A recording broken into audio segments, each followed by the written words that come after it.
Hello and welcome back to Frogboy X1 Gaming. I'm Andrew and today I want to show you something that I just figured out that is super cool. So, if you have PSVR2 and Assetto Corsa Competizione or WRC 8, 9, 10 or Generations, you can do this and it is incredible. So I started out with WRC Generations today and I was like, wait a minute, that's really cool. I want to try that on Assetto Corsa Competizione. So I jump in here. So with the PS5 version of Assetto Corsa Competizione, you get the view settings. So you're going to want to set these up. You might be a little bit different than I am, but as you can see, like in the background, wait, why is it not working? Oh, yeah, I gotta get out of this real quick. Let me get out of here so you can kind of see what this view looks like. So this here is like the view that I kind of normally drive on my 55-inch TV. With it being bigger, you can actually see, you know, like you see how like you could see to the left, you can see out of the window right there. Over off the front, you can kind of see off of the hood. Well, is what you can do with your view settings is you can make that setting like that. And with PSVR 2, you have the ability to make your screen like 270 inches. Like it's freaking huge. It does kind of put like a little, I'm not saying this is like perfect one-to-one for like VR, like your experience with Gran Turismo 7, but it is good and it is convincing.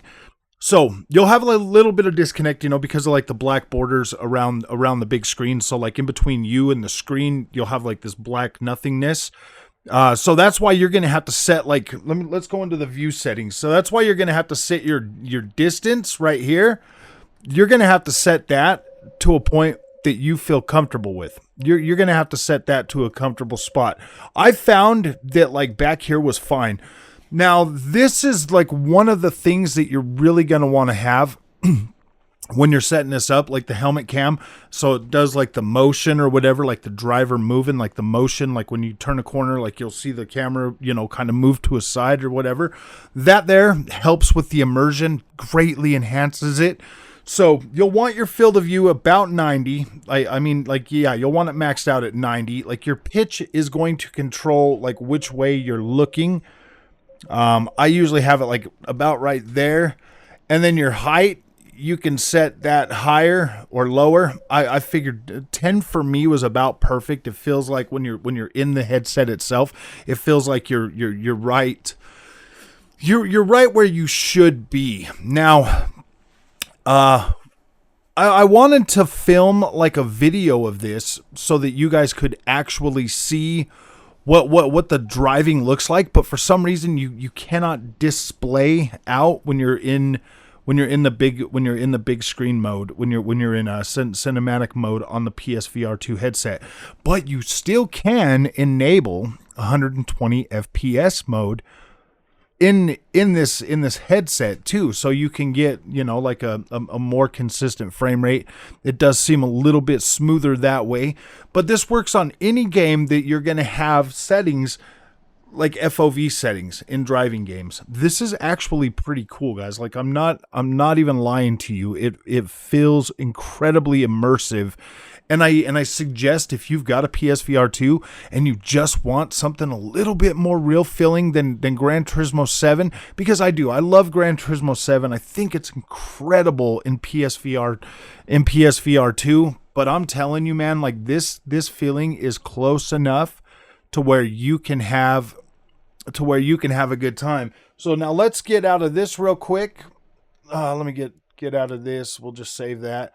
And then let's return to garage, and I want to just kind of show you if my timetables are still there.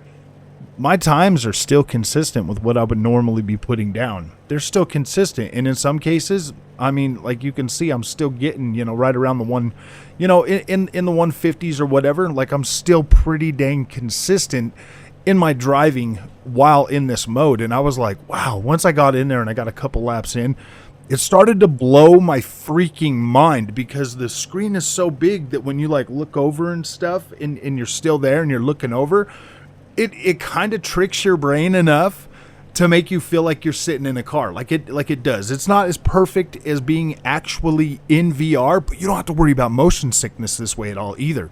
Like, you don't have to worry about any kind of motion sickness whatsoever doing it with this in this view. Like, you will be able to get a pretty good layout and view of the car and still be able to drive like you're on a 2D screen, but it adds to the immersion. I promise you, this is freaking incredible. If you have PSVR2 and you have Assetto Corsa Competizione, or you have one of the other, WRC games that you can set, that one there, I kind of do recommend hood cam, but with, the distance set way back so that you get like a longer field of view, like a 90-degree field of view, like the best field of view you can get. That one feels cool. At first it felt like a little bit of disconnect, but then I noticed my driving was far better than it normally is. I was like, wow, dude, I'm not running into things, and I can see a little bit further, and the game actually looks pretty dang good. So here's another benefit to being able to use your cinematic screen while playing Assetto Corsa Competizione, because you're getting a 4K image downsampled to 1080p on an OLED screen, and it looks good. Like, it looks good. Like, I was like, wow, this actually looks freaking incredible. So I'm telling you, man, this is another bonus. Today was like VR day. I was like, I just want to play some VR. I haven't touched it in a couple weeks or whatever. And I was like, wait a minute, dude. I was playing Gran Turismo the 7 today, and I was like, you know what, man? I want to see how WRC looks on the cinematic screen. So I jumped in there, and I already have my field of view and stuff set like this normally. Like I'm telling you, like, this is my normal field of view and everything that I usually play these games in. So immediately when I jumped into WRC Generations today and I was playing around with that, I was like, wow, this, like I said, I was a little bit in there. I was noticing my driving skills were getting a little bit better. I was noticing things were a lot nicer, and I was like, wow, that's incredible. So I was like, man, I want to see how this looks on Assetto Corsa Competizione, because I want them to bring VR to Assetto Corsa Competizione. But I don't know, man. Like, I want more people to try this. I want you to put what you feel in the comment section after trying this. If this works for you, I want to know how you feel about it after you try it. I want to know, because, like, dude, I found this to be incredible. I found this to be very, very immersive. So I'm just trying to help other people find the best way to get the most money and most enjoyment out of their PSVR2 headsets, because there's a lot of negativity surrounding this headset, man. But I think it's incredible. I think it's incredible, and finding these types of deals, finding these types of things, only makes me love it even more. Like, it looks incredible. I've been playing on a monitor now for about a year and a little over a year and a half, and I really like the monitor. I like the way that downsampled image looks on a monitor, and it looks just as good on the headset. Like, I'm blown away. It looks that good to have these 4K games downsampled to 1080p. It looks incredible, man. So if you guys like this content, if you found this helpful, I want to hear your comments, and I also want you to hit that like and subscribe button so I can continue to bring you more cool stuff like this. So we'll see you guys in the next one. Thank you for watching, and you have a good day.